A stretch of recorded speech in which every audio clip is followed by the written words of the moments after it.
ভোলাগঞ্জ সাদা পাথরের পাথর লুটপাটের বিরুদ্ধে অভিযান, ৯ জনের ২ বছরের কারাদণ্ড।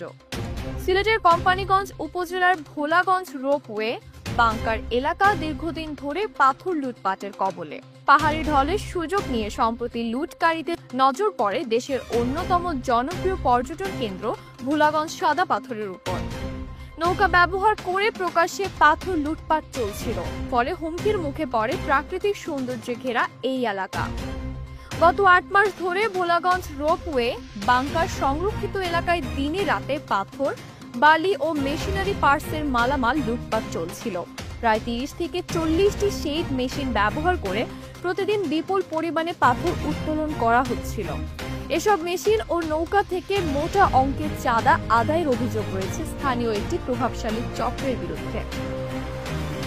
আজ ভোর ৬টা থেকে দুপুর ১টা পর্যন্ত উপজেলা নির্বাহী কর্মকর্তা ইউএনএ এর নেতৃত্বে বিজিবি ও পুলিশের উপস্থিতিতে এক যৌথ টাস্ক ফোর্স অভিযান পরিচালিত হয়।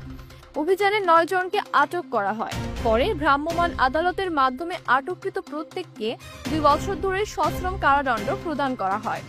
আটককৃতরা কোম্পানীগঞ্জ উপজেলার দলিরগাঁও গ্রামের চান মিয়ার পুত্র মোহাম্মদ আলিম উদ্দিন, নতুন মেঘারগাঁও গ্রামের মৃত ইমাম হোসেনের পুত্র মকবুল হোসেন, দক্ষিণ কলবাড়ি গ্রামের সনর আলীর পুত্র মোহাম্মদ গিয়াস উদ্দিন, কালাইরা গ্রামের হাজী আব্দুল মান্নানের পুত্র ফুল মিয়া, গোয়াইনঘাট উপজেলার লাকি গ্রামের আব্দুল রদিমের পুত্র ইকবাল মাহমুদ, মৃত হাবিবুর রহমানের পুত্র মোহাম্মদ কিবরিয়া আহমেদ, সুনামগঞ্জ জেলা দিরাই উপজেলার বাসাকরণ গ্রামের মৃত রহমত আলীর পুত্র জাহাঙ্গীর আলম, মৃত আলী হোসেনের পুত্র আলী নূর এবং কিশোরগঞ্জ জেলার ইটনা উপজেলার কাশিমপুর গ্রামের আব্দুল হেকিমের পুত্র মোহাম্মদ জজ মিয়া।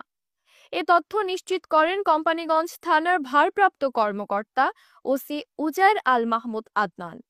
তিনি বলেন, পাথর লুটপাটের বিরুদ্ধে নিয়মিত অভিযান অব্যাহত থাকবে।